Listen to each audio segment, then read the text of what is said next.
We're planning to go to Israel in June with my parents and all the kids. What I want to do is show you guys how I see Israel, because you don't see that when you listen to Hassan and you hear all these like mega lefties talking about it, like it's some super racist, like crazy, like Jim Crow style of society.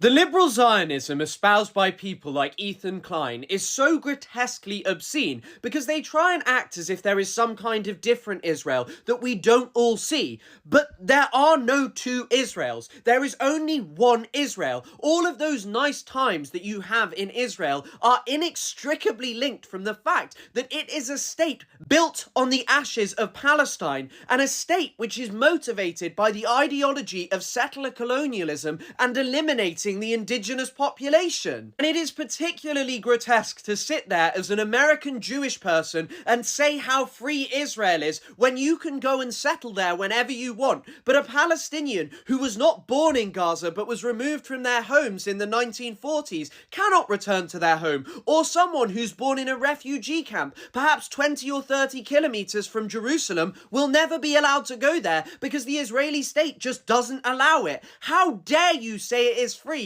when the West Bank is littered with checkpoints that you could go through as an American Jewish person who is not from Israel, and yet a Palestinian could not. And I particularly hate this idea that ignorance of what Israel is like comes from not having visited, because whilst they are only a small number, there is a growing amount of Israelis who are hypercritical of their state. Let me just read you a quote from Ari Shavit. And when I try to be honest about it, I see that the choice is stark. Either reject Zionism because of LIDA, or accept Zionism along with LIDA. Now, because Ethan is a person who doesn't really know anything about Palestine, I don't really expect him to know what LIDA is, but LIDA was a death march where tens of thousands of Palestinians were expelled from the city of LIDA, and which is now the Israeli city of Lod. So those places that you go round and say, look how beautiful they are, were literally built on the 1948 expulsion of the Palestinian people. And whilst this man is there telling you that there are two different Israels that aren't like the government, Israel is still going to be expelling Palestinians from their homes.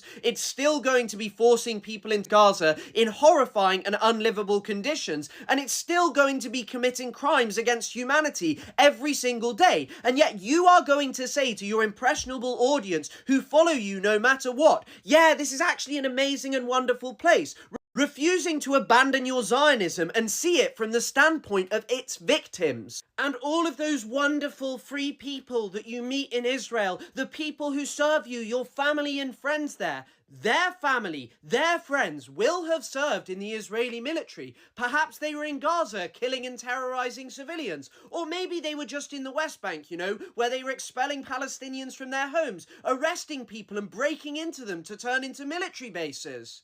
And so the gall of Ethan Klein to act as if leftists and people like Hassan are responsible for a lack of peace in Palestine, when he is literally going there to do free propaganda for the Israeli government, is really quite something.